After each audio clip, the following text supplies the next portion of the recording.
Hey, what's up, everybody? It's just Charles, and I welcome you guys to another episode of the Dreamerspro Show, where we cover everything from sports, hot topics, classic debates, entertainment, and where we give you guys a fresh perspective on things and how we see them. For the very first time, after much demand, we made a Chicago Bulls video, and it was probably the first Chicago Bulls video we've made in probably over a year. After reading some of the comments in the video, it seems like a lot of viewers or a lot of the people that watched that video seem to misinterpret some of the things that I was saying in that video, right?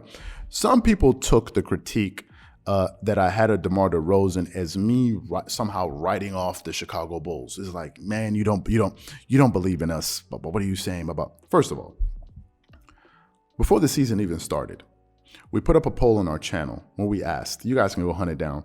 We put up a poll on our channel when we asked, of all the teams that made the best off-season moves, where the Chicago Bulls were. And I remember vividly responding to comments saying that I thought that the Chicago Bulls were one of the teams that made the best off-season moves. I think I said it on Dreamerspro Max, where I even said that I thought the Chicago Bulls would be really good this season. I already said this. Maybe it's some people that just saw some of our videos for the very first time, hearing us talk about the Chicago Bulls for the very first time, and they feel as if, oh, this guy, no, I already thought the Chicago Bulls were going to be good. Let me also say, I didn't expect the Chicago Bulls to be a number, I thought that the Chicago Bulls would be a top seed in the Eastern Conference. I thought they would be a top 4 seed. Right, because I was considering teams like the Milwaukee Bucks, obviously the Philadelphia 76ers before the whole Ben Simmons drama.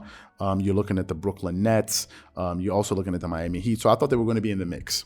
But as we currently speak, they're right now the number 1 team in the Eastern Conference, and that I did not see coming. I'm not going to sit up here and lie to you and say, yeah, I saw the Chicago Bulls.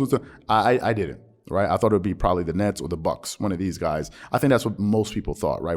If we're going to be honest. However, that still doesn't change my feelings on Demar Derozan. It doesn't change my feelings on him whatsoever. You still have to go out there and prove it. And the question to you guys watching this video is: has Demar Derozan proven it to you? I'm talking about in the playoffs, like leading a team to an NBA Finals. Because I think Chicago Bulls fans, I think the reason that they're so excited about this team, I think is because for the very first time, they think that this team has a real legitimate shot at making it at least to the Eastern Conference Finals, right? I mean, that's what we're talking about. We're not talking about making it to the playoffs and getting out of round 1. I don't think that's the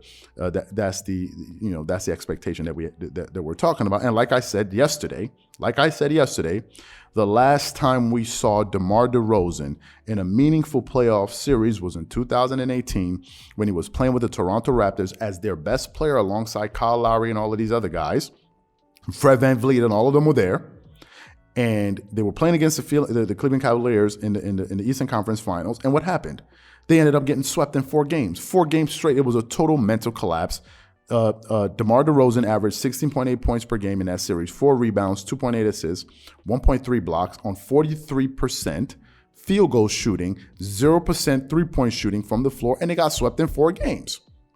That performance was so bad that it caused DeMar DeRozan to be traded to the San Antonio Spurs for disgruntled Kawhi Leonard because Masai Ujiri basically said at that point, I have seen enough. I don't need any more evidence. I think the Toronto Raptors were either the number 1 seed in the Eastern Conference or one of the top seeds in the Eastern Conference, and they just completely capitulated under the pressure when they were facing LeBron James, to the point where DeMar DeRozan himself was talking about how he was having some mental doubts, feeling like there's just one guy. There's just one guy that we can't get back. That was that was the same person we're talking about here.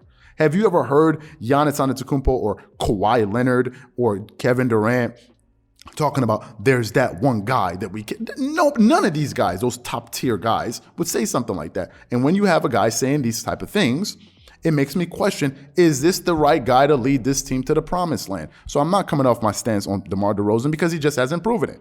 Period, end of story. The stats that I just read off are not stats that I made up. I didn't make up these stats. I didn't pull them out of the sky. And funny enough, when we were reading some of the comments yesterday, some people were agreeing. Like, yes, we know DeMar DeRozan, but we also know he turns into the frozen one in the playoffs, right? Some people were saying that. Now, another thing I want to quickly address. Some people also felt like Zach LaVine is the best player. I personally think is DeMar DeRozan because he's certainly the one with the most experience on that team, but Zach LaVine is also a budding star on that team. But that's besides the point because neither of those guys have proven it. They have to prove it. Zach LaVine, I don't even think has made it to the playoffs, if I'm not mistaken. DeMar DeRozan has. So I think a lot of what we're talking about is based on hope, right? We hope, we think, we kind of, we're projecting or whatever it is, but that's not what I'm talking about. I'm just giving you guys sort of my raw and honest feelings on the team. Now, as I said, as we currently speak, they are the number 1 seed in the Eastern Conference, and there's a lot of things to be really excited about. For example, they're the number 3 team in the NBA, the Chicago Bulls, in field goal shooting percentage. That's very, very good. It means they're a very efficient team. They're number 2 in free throw shooting percentage. What does that mean? It means if you get them in a close game, they're going to be able to beat you from the free throw line. They're not going to be giving away shots. Now, obviously, this free throw percentage is accounting for the games in the regular season. Obviously, in the playoffs, there's a lot more on the line. Your nerves are going to come into play, and those things may change. For example, if you look at probably my favorite Clipper, Marcus Morris Sr. last season, he was shooting, I think, 47% from the three-point line. He was the number 2 three-point shooter in the NBA. When he got to the playoffs, he couldn't buy a three. I was like, wow, this is Marcus. And then he had some games where he really came on. But nevertheless, as we currently speak, they're the number 2 free throw shooting team in the NBA. They're the number 1 team in three-point shooting percentage, which is something I didn't know. I didn't expect them to be the number 1 three-point shooting team in the NBA, but guess what? They are, which means to me that this team must have a very balanced attack. And also, if you factor in the fact that they have a three-point magician or wizard or three-point savant or whatever you want to call him in Demar Derozan, it means that they can beat you on all levels. They can attack you from different spots on the floor. That's the reason why the players that have a mid-range game, they've incorporated the mid-range into their game, are harder to game plan for because they can beat you from anywhere. If you have players that are solely focused on attacking the basket, you can game plan for them like a Giannis or somebody that's predominantly trying to get their shot off from the three. You can game plan for them. But if you have somebody that can hit you up from different levels on the court, then they're a lot harder to deal with. DeMar DeRozan is not a Stephen Curry from the three-point line, but they've created a scenario in which he's a very good mid-range shooter, and they have other shooters around him that can really keep the defense in jeopardy and always keep them on a swivel. I think that's also good. And probably the most impressive stat of them all is that, but another impressive stat is that they're also a pretty good defensive rated team. They're number 12 in the NBA in defensive rating, right? I'm sure hopefully as time goes on, they're going to be able to improve that number. But all of those things being considered, that doesn't change the fact that the Milwaukee Bucks are still the NBA champions, and you still got to go knock them off. And Giannis Antetokounmpo was still a force to be reckoned with. He's still out there. And it doesn't change the fact that the Heat are going to be ready. It doesn't change the fact that the Brooklyn Nets are going to be tough, right? All of those teams are real threats. And these are the guys that these guys are going to have to slay when they go, beat in the playoffs. And the question is, are they capable of doing that? 100% the Bulls are absolutely capable of doing it because they've been doing it all season long. For me, I'm just taking the approach of let's wait and see. That is all. And I think that's a fair stance to take. Let's wait and see. Why am I saying this? Because I haven't seen it yet, right? And I think that's a fair position to take. So what I want to know from you guys is this. Number one, what do you think about some of the things that I said? And also, while we're into it, let me just quickly say this.